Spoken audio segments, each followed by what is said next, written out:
un espace économique harmonisé, ouvert et concurrentiel. Lui et moi, votre guide au cœur de l'Afrique, des grands événements et des grandes mutations sur Africable.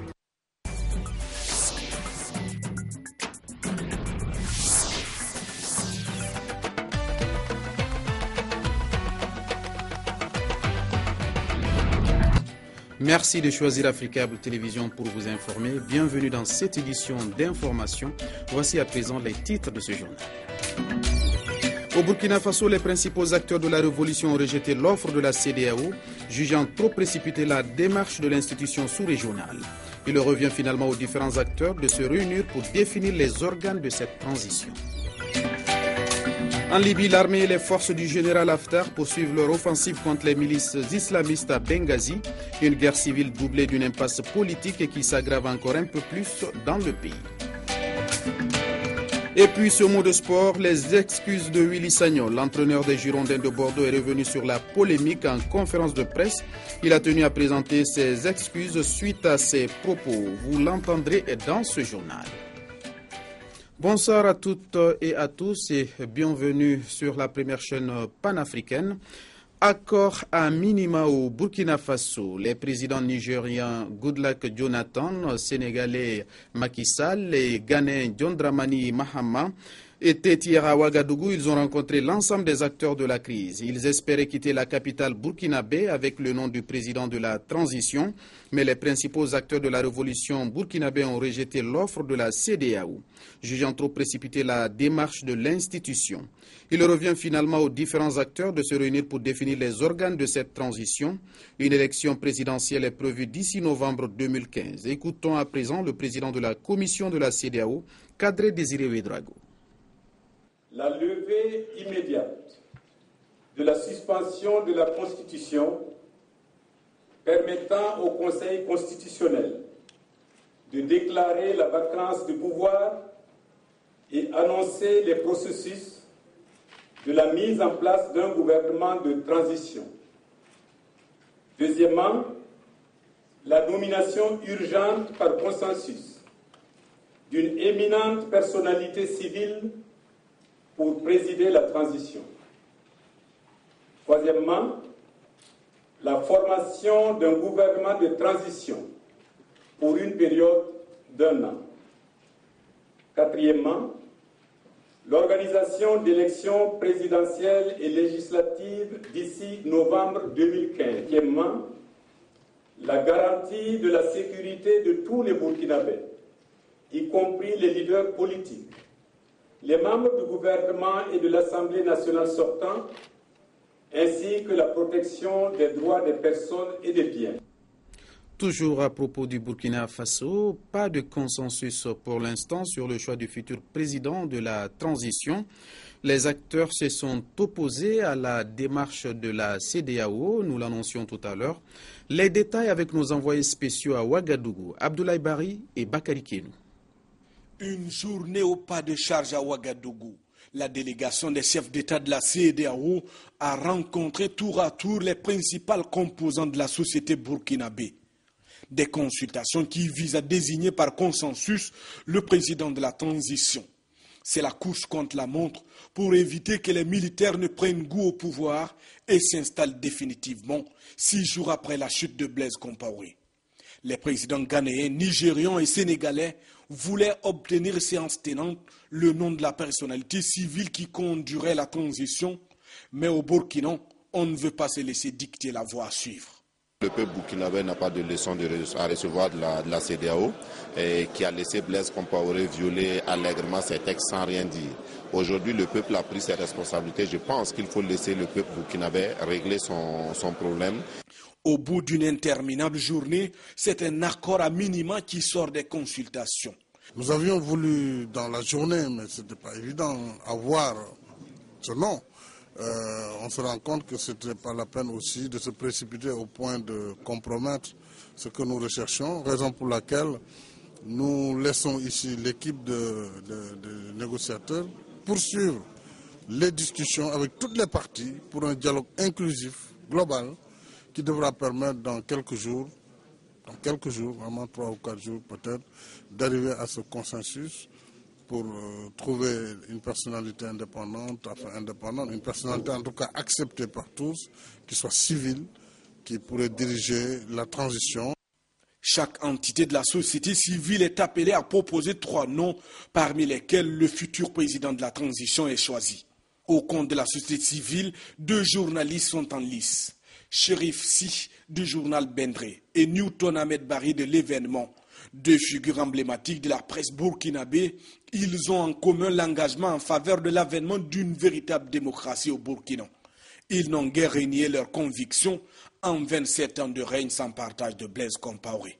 Selon des sources proches de l'opposition, Maître Benwende Sankara et Ablassé Ouedraogo sont également intéressés par la présidence de la transition. Les religieux semblent, eux, réticents à s'engager dans la chose politique après plusieurs expériences amères. Voilà, c'est un décryptage de nos envoyés spéciaux à Ouagadougou, Abdoulaye Bari et Bakary Kienou. Direction le Gabon, le livre de Pierre Péan, critiqué par le pouvoir à Libreville. Dans cet ouvrage qui fait le chou gras des réseaux sociaux, le journaliste d'investigation d'origine française parle des mensonges de l'histoire et du pillage de ses ressources. Les jeunes de la mouvance présidentielle sont montés au créneau hier à Libreville pour une contre-offensive de la publication qu'ils qualifient de publication à scandale, nous disent ici nos correspondants permanents dans la capitale gabonaise, Ismaël Obianzé et Thierry Mensa. Les jeunes de la majorité républicaine et l'émergence sociale du Gabon sont fâchés. Ils ne supportent plus les attaques dites injustifiées contre leur président. L'heure est grave, et il faut le dire. Ali Bongo Ondimba n'est pas simplement qu'un homme ordinaire. Ali Bongo Ondimba est le président de la République gabonaise. Et à ce titre, il est la première institution de notre pays. Et pour tout Gabonais qui respecte sa patrie, tout Gabonais qui respecte les symboles de la République, doit commencer par respecter et défendre les institutions. La sortie de ces jeunes intervient en plein débat des révélations du journaliste français Pierre Péan dans son livre « Mensonges et pillages au Gabon ». Du pur Congossa, Dixit Vivien Péa, qui refuse de commenter le livre de Pierre Péan en invitant plutôt les signes à faire attention aux dangers que représentent les réseaux sociaux. Lorsqu'on voit le vent de haine que certains veulent répandre dans notre pays, on devrait avoir peur. Sachant que les premières victimes, ce sont les jeunes. Les premiers acteurs instrumentalisés, ce sont les jeunes. Mais ceux que l'on retrouve aussi par la suite dans les prisons, ce sont les jeunes. En effet, les réseaux sociaux ont pris le relais de la diffusion du livre querellé avant même sa publication officielle. Pour beaucoup de jeunes réunis ici, les Facebookers qui se déchaînent sur le mauvais livre sont les pirates du système qui s'attendent à leur contre-attaque. Le temps est venu où nous devions entrer dans les réseaux sociaux pour démentir à suffisance ce qui se dit et qui se fait en ce moment. C'est vraiment aller sur Internet et plutôt communiquer à travers cet outil et vraiment contrecarrer toutes les personnes qui viennent médire et qui viennent parasiter le système. Le livre de Pierre Péan a la prétention de retracer l'histoire du Gabon et de son nouveau chef. Sur le net, il y a ses faucons et naturellement ses colombes. Vous êtes sur la chaîne panafricaine. Après le Gabon, escale au Rwanda, 20 ans après la résolution du Conseil de sécurité des Nations Unies, à l'origine de la création du tribunal pénal international pour le Rwanda, TPIR, les acteurs sont réunis ce jeudi à Arusha pour évoquer l'héritage et dresser le bilan. Le TPIR fermera ses portes le 31 décembre prochain. En 20 ans, 75 accusés ont comparu devant ce tribunal face à des juges venus de tous les continents et 61 d'entre eux ont été condamnés pour leur responsabilité dans le génocide de 1994. Des centaines de milliers de pages de témoignages sur le génocide de 1994 sont désormais inscrites dans l'histoire. À ces grandes heures, le tribunal a signé la première condamnation de l'histoire pour génocide. Nous en venons à présent à l'autre titre de cette édition. En Libye, l'armée et les forces du général Haftar poursuivent leur offensive contre les milices islamistes à Benghazi. Une guerre civile doublée d'une impasse politique et qui s'aggrave encore un peu plus dans le pays. Des civils partisans des milices islamistes ou des hommes de loi en robe d'avocat, tous célèbrent la chute du Parlement libyen comme une victoire de l'anarchie dans un pays à la dérive.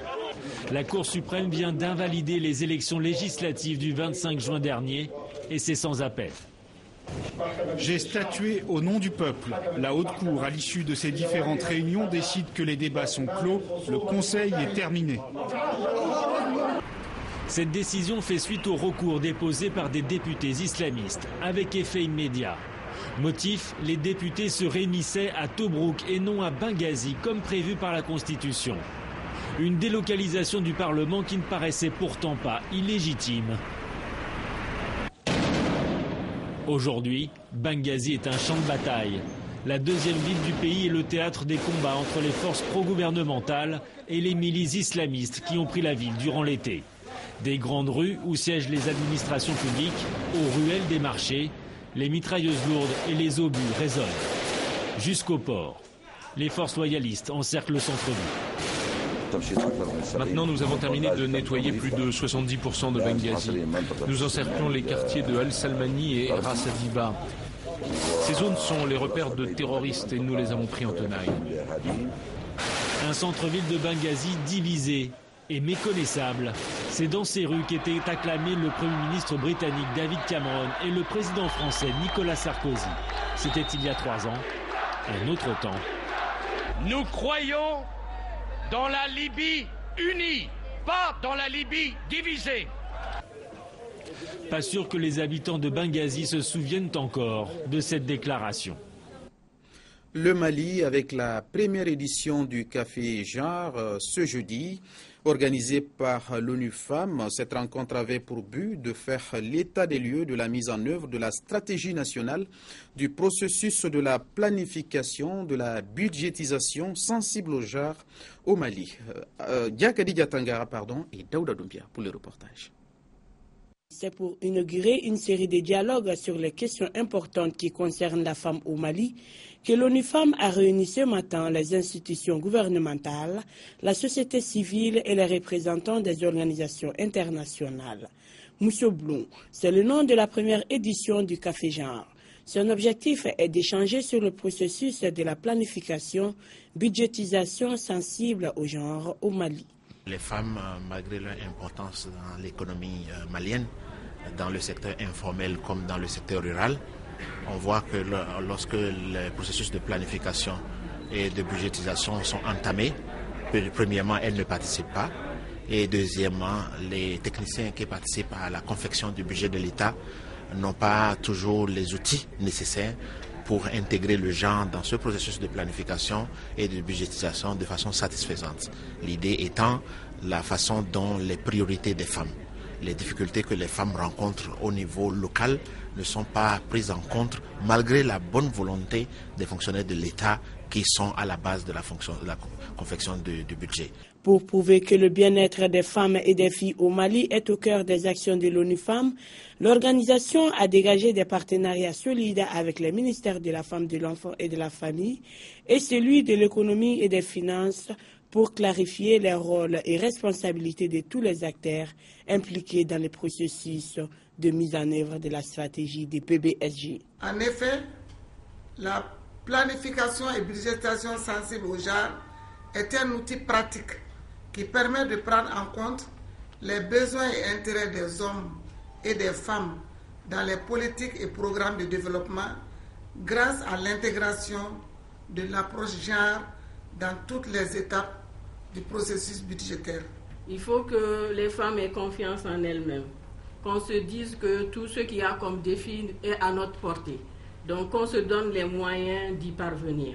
Et cela, en faisant cela, je pense qu'il est important qu'on se tire mutuellement. Quand une accède à un niveau, c'est très important qu'elle s'entoure aussi de femmes de talent qui très souvent sont immergées un peu dans la généralité pour des raisons subjectives la plupart du temps. Après une journée d'échange et de partage, des recommandations ont été formulées pour une meilleure mise en œuvre de la planification budgétisation sensible au genre au Mali. Merci Diakadi Diatangara, des recommandations qui nous conduisent tout droit au reste de l'actualité, rassemblée et commentée ici par Albertine Dotsi. En Côte d'Ivoire, au moins 8 ouvriers ont été tués ce mercredi dans l'effondrement d'un bâtiment à Abidjan où ils effectuaient des travaux de démolition, selon un nouveau bilan donné ce jeudi à l'AFP par un responsable municipal. Un précédent bilan faisait état d'un ouvrier tué et d'une dizaine d'autres portés disparus. L'accident s'est produit lors d'une opération de démolition par une vingtaine d'ouvriers d'un bâtiment de 4 étages situé à Atekoubé, une commune pauvre d'Abidjan. Les dirigeants d'Afrique de l'Est se sont réunis ce jeudi à Addis Abeba pour pousser les deux parties au conflit ravageant le Soudan du Sud à faire la paix alors que les Nations Unies menacent de nouvelles sanctions. Après ce sommet, le président sud-soudanais Salva Kiir rencontrera le chef rebelle Riek Machar aux côtés de leaders régionaux. Barack Obama a demandé au Congrès plus de 6 milliards de dollars de fonds d'urgence pour combattre l'épidémie d'Ebola en Afrique de l'Ouest et pour gérer le reste aux États-Unis, a indiqué ce mercredi un responsable de la Maison-Blanche. Un porte-parole du président de la Chambre des représentants, le républicain John Boehner, a indiqué que le comité des crédits va étudier cette demande. En Sierra Leone, le nombre de nouveaux cas d'infection au virus Ebola progresse toujours du fait de l'insuffisance des structures spécifiques de soins et de pénurie de vivres et de produits de première nécessité, ont rapporté les Nations Unies. L'Organisation mondiale de la santé a noté ce mercredi que le nombre de cas y était toujours en augmentation alors que la situation se stabilise en Guinée et au Libéria. Le Sénégal avec la sécurité routière des jeunes, enjeu de développement dans l'espace francophone. Tel est le thème du Forum francophone de la sécurité routière qui a pour objectif principal de réduire les accidents de la route dans le monde. Pendant 2 jours, ces acteurs vont échanger sur les bonnes pratiques des différents pays afin d'étendre et d'asseoir durablement ces valeurs. Mariam Mbengefaye, Mbendambay et Antoumar. En Afrique comme dans le monde, l'insécurité routière constitue un fléau qui préoccupe de plus en plus les usagers de la route. Les jeunes sont surreprésentés dans la mortalité liée aux accidents de la route. Chaque année, 3400 personnes décèdent des accidents et les plus jeunes représentent plus de 1000 parmi elles. Un taux important qui mérite une réflexion. Les jeunes comptent parmi les victimes les plus vulnérables et sont la catégorie d'usagers qui sont la plus exposés à cette mortalité. En effet, c'est la première cause mondiale de décès parmi les 15-19 ans. Dans la tranche d'âge des 10-14 ans et des 20-24 ans, c'est la deuxième cause. Et en tout, les jeunes adultes âgés de 15 à 44 ans comptent pour 59% de l'ensemble des décès sur la route. Pour éviter la reproduction de ces drames humains, il faut pousser le partage d'expériences et de valeurs autour de la sécurité routière afin d'atteindre plus efficacement les objectifs de la décennie, réduire de moitié les morts sur les routes du monde d'ici 2020. Aujourd'hui, aucun pays ne peut prétendre lutter seul contre l'insécurité routière sans tenir compte des expériences des autres et de leurs bonnes pratiques. Il faut élargir l'action à l'environnement international et quoi de plus naturel que de tisser ces liens tout d'abord avec des pays avec lesquels nous partageons la même langue. L'éducation et la sensibilisation sont primordiales pour l'amélioration de la sécurité routière. Il faut également réformer les permis de conduire pour développer des campagnes de sensibilisation vers les jeunes contre l'usage de l'alcool et de la drogue, entre autres. Le prix pour la liberté 2014 de Reporters sans frontières décerné à la journaliste mexicaine Juana Martinez ainsi qu'au quotidien libérien Front-Page Africa, mais aussi dans la nouvelle catégorie du net citoyen au blogueur saoudien Raef Badawi. L'objectif de la récompense est d'encourager, de soutenir et de faire connaître le travail de journalistes, de médias et de net citoyens ayant contribué de manière notable à la défense ou à la promotion de la liberté dans le monde. Un mot de sport avant de refermer cette édition. En pleine polémique, Willy Sagnol présente ses excuses. L'entraîneur des Girondins de Bordeaux a déclaré qu'il voulait moins de joueurs africains dans son club. Des propos qui lui ont valu une pluie de critiques. Willy Sagnol est revenu sur la polémique en conférence de presse. Il a tenu à présenter ses excuses suite à ses propos. L'ancien international français que je vous propose d'écouter. Par mon manque de clarté, et ma sémantique imparfaite, j'ai pu faire que des personnes se soient senties choquées, humiliées ou blessées. L'interprétation que ces personnes ont pu faire ne reflète en rien la pensée qui était mienne et surtout mes convictions humanistes. C'est sur ces mots de sport et surtout sur ces excuses que se referme cette édition. Merci à vous de l'avoir suivi et merci de votre fidélité. Restez avec nous, les programmes continuent.